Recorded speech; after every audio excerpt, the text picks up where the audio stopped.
저는 오늘 국민들이 도대체 국회는 뭐 하는 곳인가? 국회가 지금 뭐 하고 있는가?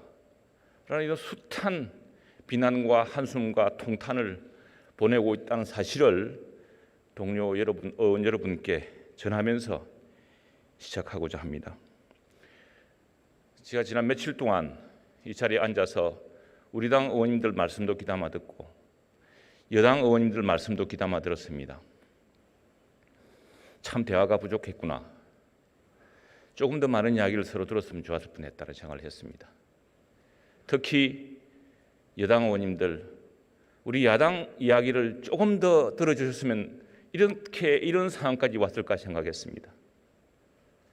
필리버스터, 무제한 토론, 이것은 어석수가 부족해 우리가 진정 하고 싶은 말이 많고 우리가 국민의 42%의 득표를 얻어서 국민의 걱정을 전해서 국정에 반영하고 싶은데 선거제도 때문에 불과 7%포인트의 득표 차이로 이렇게 의석수가 절반, 과반 180석 대 173석 대 103석으로 이렇게 불균형하게 되어진 이 의사당의 의석구조 때문에 저희들의 모든 의견이 묵살당하고 심지어 언론들도 회의장에서 쫓겨나고 이런 다수당의 횡포를 보면서 새로운 의회 독재를 보면서 우리가 말할 기회가 없었습니다. 그래서 오늘 필리버스터라는 제도는 제 외가 민주주의 나라에서 이런 필리버스터를 만들었는지 오늘 이번에 절감했습니다. 우리는 174석이라는 3석이라는 의석으로 군사작전 하듯이 이렇게 모든 입법 과제를 밀어붙여 왔습니다만 외국의 경우는 과반수, 단순 과반수로도 의석을 표결을 하고 법안을 통과시킬 수 있습니다. 그런 나라에서 왜 필리버스터를 보장했을까? 왜 미국은 그렇게 했을까? 왜냐하면 다수당은 닥쳐 하고 모든 법을 통과시킬 권한이 있기 때문입니다. 그것이 틀렸든 말든 다음 정부의 재정을 거들내건 우리 국민의 미래를 더 어둡게 만들든 국가 안보를 더 위태롭게 하든 우리는 다수당이고 우리는 여기서 표결권을 쥐고 있기 때문에 모든 것을 당신들 마음대로 자기들 마음대로 할 수 있기 때문에 그래서 야당의 목소리를 조금 더 들어보라고 야당이 왜 저렇게 42% 득표를 얻었던 야당이 왜 저렇게 절규하는지 왜 저렇게 안타까워하는지 들어보라고 이 필리버스터 제도를 민주주의의 원조 국가들에서 만들었고 실시되어 왔습니다. 그런데 지금 어떻습니까? 이 야당의 목소리 듣기도 귀찮아서 지금 한 분, 두 분 계십니다.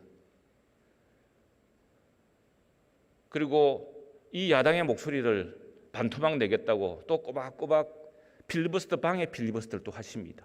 세계 어느 나라에도 없는 이야기입니다.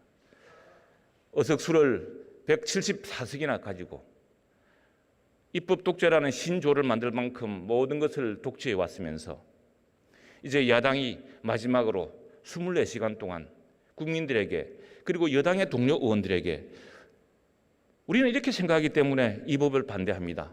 이렇게 생각하기 때문에 이 법은 통과돼서는 안 됩니다. 이렇게 생각하기 때문에 이 예산은 바꿔줘야 됩니다. 그 이야기를 하고 싶어서 왜냐하면 여러분들이 상임위도 열어주지 않고 소위에서 제대로 논의하지 않고 그냥 밀어붙이기 때문입니다.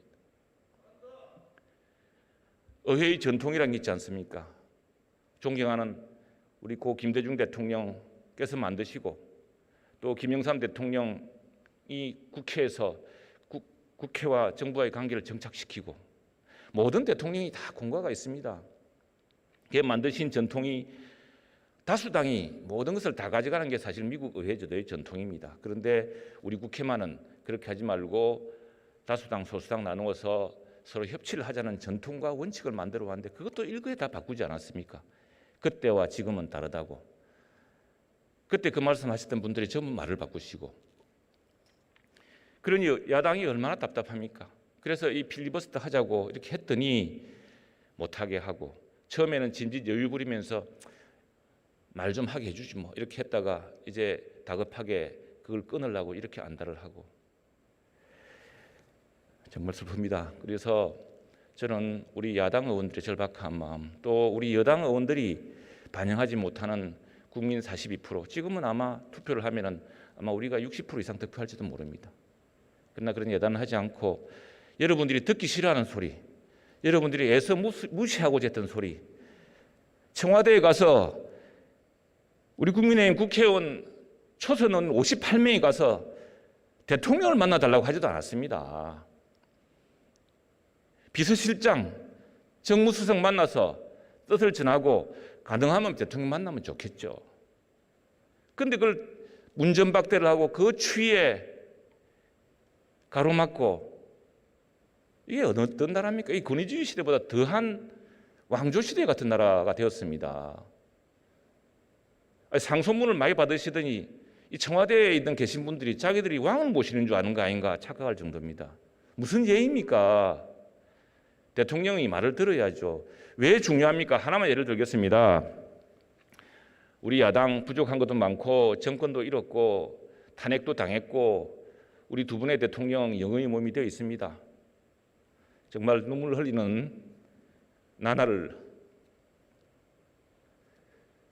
저희들 보내고 있습니다.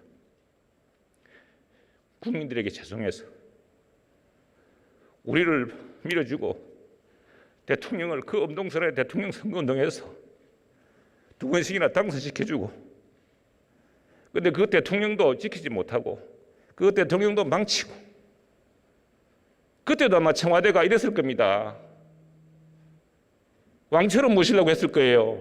그러다가 망한 겁니다. 왜 야당 이야기를, 우리도 국정 경험이 있고 저도 청와대 경무원 경험이 있습니다. 그렇게 하면 안 됩니다. 특히 국회에서. 그래서 필리버스터 시간에 말씀을 경청해 주십시오. 제가 왜 이 말씀을 굳이 들었냐면은 우리 송영길 의원 참 제가 존경합니다. 그리고 우리 여기 민주당의 의원들 참 좋아합니다. 정당을 넘어서서. 어쩌면은 제가 우리 당 의원님보다 더 가까운 분들도 많이 계세요. 그런데 이게 정치를 하니까 서로 이야기를 듣지 않고 소통이 부족했구나. 그래서 제가 이제 필리버스터라는 것은 야당의 시간이고 야당 이야기니까 도대체 이해를 못 하시겠다고 하는데 왜 우리를 그렇게 생각하는지 이제 하나하나 이야기를 하려고 합니다. 들어봐 주십시오. 왜 이 국민에 우리가 북한 전단법을 반대해야 되는지, 왜 우리가 국정원법을 반대하고 했는지, 왜 우리가 공수처법을 친위 친문 친위대 조직이다, 게시타부가 될지 모른다라고 경고했는지 들어보십시오. 저희들도 우리 여당 선배 동료 의원만큼 경험도 있고 국정 경험도 있고 실패 본 경험도 있습니다.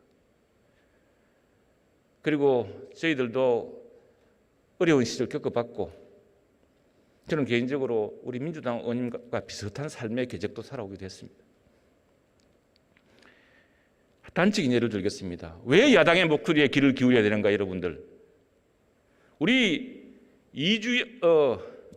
주호영 원내대표 지난 9월 이 자리에서 무슨 말씀했습니까? 지난 9월 원내교섭단체 대표연설에서 코로나 확산 걱정을 해서 정부 여당에게 신속 진단 키트 빨리 허가해서 판매토록 해달라고 그랬습니다.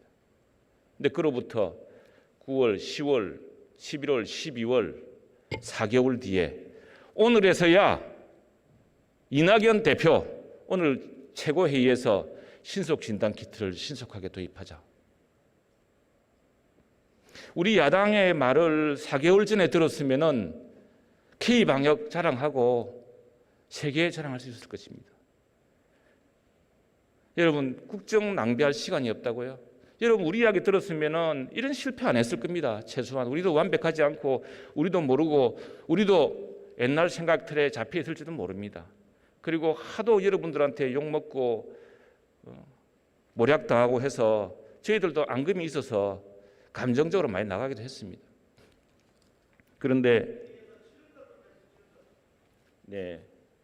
그리고 제가 이제 백신 이야기, 지금 이번 국회에서는, 이번 정부는 오늘 백신 상황을 이야기했습니다. 백신 상황을. 사실은 백신을 누가 왜 대통령이 거짓 보고했는가, 심지어 이낙연 대표조차도 거짓 보고를 받고 있는 것 같아요. 보니까 이낙연 대표가 명석하신 분인데 대동아일보 출신의 우리 존경하는 언론계 선배고 얼마나 명석하신 분인데 그런 말씀 하시겠습니까? 이게 뭔가 보고가 잘못되고 있고 이 정부가 결정을 잘못하고 있는데 여기에 과학은 믿지 않고 자꾸 정치 선동만 믿고 편가르기만 해서 우리한테 유리한 건 옳고 우리한테 불리한 건 싫고 이렇게 자꾸 눈을 가리고 필리버스도 듣기 싫고 이렇게 하니까 자꾸 정책을 그르치는 겁니다. 자, 제가 조금 이따가 낱낱이 왜 야당이 이렇게 절박한지를 하나하나 다시 말씀드리겠습니다만 단적인 예로 백신 예산 이거 우리가 하자 그랬습니다. 여러분 내년 2021년 그 슈퍼 초예산 560조 가까운 예산에 전국민 백신 예산 없었습니다. 저기 정인이 계십니다. 우리 강기훈 보건복지위 간사, 우리 당 간사가 줄기차게 이야기해 왔습니다. 듣지도 않았습니다. 정부도 듣지 않았고 여당 안에도 없었습니다. 그걸 보건복지위 상임위에서 반영을 해서 정액을 했습니다. 그런데 이 정액이 예결위에서 여당과 정부가 받아들이려고 하지 않았습니다. 그래서 어떻게 했습니까? 마지막에 예산안 합의하면서 우리는 사실은 예산안 560조를 지금 이렇게 쓸 수가 없다. 코로나 사태가 이렇게 창궐 하는데 제3차 팬데믹이면 어떡할 거냐. 걱정이 되어서 그렇게 되면 또 불용 예산 늘어날 거 아니냐. 빚을 자꾸 낼 게 아니라 560조 중에 몇 조는 헐어서 지금 어렵고 시장 가보십시오. 우리 마산 가보십시오. 어시장 가보십시오. 부림시장, 창동, 오동동 가보십시오. 눈물이 납니다. 눈물이 다 여러분. 그거 분위기겠습니까? 여러분 밖에 나가면은 이 엄동설안에 이제 코로나 방역 3단계 되면은 장사도 못하고 국가가 돈이 어디에 있어서 그래 펑청망청 계속 도와줍니까? 왜 그때 우리 말을 안 들었더라면, 그때 우리 말을 들었더라면, 그때 우리처럼 일찍 대비했더라면. 그래서 백신 지금 국민들은 묻습니다. 그래 뭐 일부러 그랬겠나? 열심히 하려고 그랬겠지. 근데 어쩌겠나? 그럼 희망을 줘야죠. 희망을 줘야 되는데 뭐가 뭔지 문제를 모르고 계시니까 대통령께서 며칠 전에 이제 터널의 끝이 보인다. 대통령은요 당장 그 터널의 끝이 보인다 썼던 원고 썼던 사람, 그걸 보고했던 사람, 그 개통을 전부 다 문책해야 됩니다. 그 뒤로 그 며칠 뒤에 대통령이 송구합니다. 명구합니다. 고개를 들 수 없습니다. 지금 이렇게 말하는 상황이 됐습니다. 이렇게 대통령을 망친 사람, 이렇게 대통령의 길을 막고 눈을 막고 누굽니까? 제 말이 그렇습니다. 제 말이. 자 보십시오. 주호영 원내대표가 뭐가 다급해서 대통령한테 우리 아쉬운 거 없습니다. 임기도 얼마 남지 않았고 실패하면 우리 몫으로 들어오는 것도 큽니다. 실패는 우리의 반사익이 될 수도 있습니다. 그러나 우리 그렇게 생각하지 않습니다. 나라가 망가지고 재정이 거들나고 국민들이 도탄에 빠지면은 서로 재집권을 한들 그게 무슨 의미가 있습니까? 나라가 다 죽고 나라 국민이 지금 굶어 죽어가는데 엄동설안에 코로나로 죽거나 굶어 죽거나 마찬가지라는데 여러분 잠이 옵니까? 잠이 안 옵니다. 잠이 안 와. 그런데 터널의 끝이 보인다 그랬다. 이제 미안하다 그러고. 그래서 근데 오늘 아침만 하더라도 또 이낙연 대표가 사태를 잘 모르고 있습니다. 대통령도 또 그렇게 말씀하시고 총리도 그렇게 이야기합니다. 치료제가 1월에 나오면은 백신이 3월 달에 투여되면 당장 그렇게 보건복지 라인들 다 조사하십시오. 그 어떤 회사의 주가 올리려고 작전입니다. 그게 저는 그렇게 생각합니다. 여러분 생각해 보십시오. 코로나가 치사율이 높아서 문제가 되는 게 아닙니다. 치료제가 부족해서 문제되는 것이 아닙니다. 코로나는 이 무서운 감염 확산 속도 이게 문제되는 건데 치료제만 되면은 지금부터 우리 민주당 동료 선배 의원들 이런 말씀하시면은 밖에서 맞아 죽습니다. 나중에 그거 다 어록에 남으니까 절대로 그러지 마십시오. 이낙연 대표 당장 그 말 지우십시오. 얼마 전에 방송 들어보니까 김어준이 뉴스공장인가 가짜뉴스 공장에서 누구를 불러내 가지고 내년에 되면은 치료자 나오면 우리나라가 세계 최초의 코로나 청정 국가가 된답니다. 이런 게 방송입니까, 여러분? 치료제와 백신도 구분을 못합니까? 아마 우리 대통령께서 이거 구분하도록 확실히 참모들이 공부를 안 시켰을 것 같아요. 그리고 우리 이낙연 대표도 누군가가 그런 구분을 못하도록 한다. 백신과 치료제는 완전히 다른 겁니다. 전 세계가 백신 전쟁입니다, 여러분. 제가 하나 지금 시간이 많으니까 이제 오늘 좀 귀찮더라도 끝까지 들어주셔야 돼요.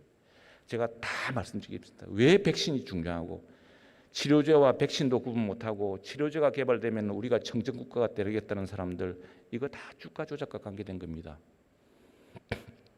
특별히 그 주식을 갖고 있으면서 이런 말씀하시는 분들은 앞으로 조사당할 수 있으니까 조심하십시오. 치료제가 개발되면 좋죠. 근데 지금 이게 여러분 다 아시다시피 기본 상식으로 역산을 해보십시다. 코로나 치료제가 없어서 문제가 아닙니다. 치사율이 그렇게 높지는 않습니다. 확산 속도가 문제고요. 그리고 지금 병상이 없습니다. 병상이. 그럼 병상에 다 들어가서 나중에 장충체육관 다 그걸 만들고 나중에 다 만들어서 거기서 그 치료제 넣고서 치료제 만드는 회사야 좋겠지만 그때까지 국민들은 다 고통받고 장사도 못하고 경제활동도 못하고 그래서 제발 우리 말을 좀 귀담아 들으십시오. 우리가 나라 망치려고 집권하신 여당 정부 여당 잘못되게 하려고 일부러 함정 파고 그러지 않습니다. 그 말씀 꼭 들어주십시오.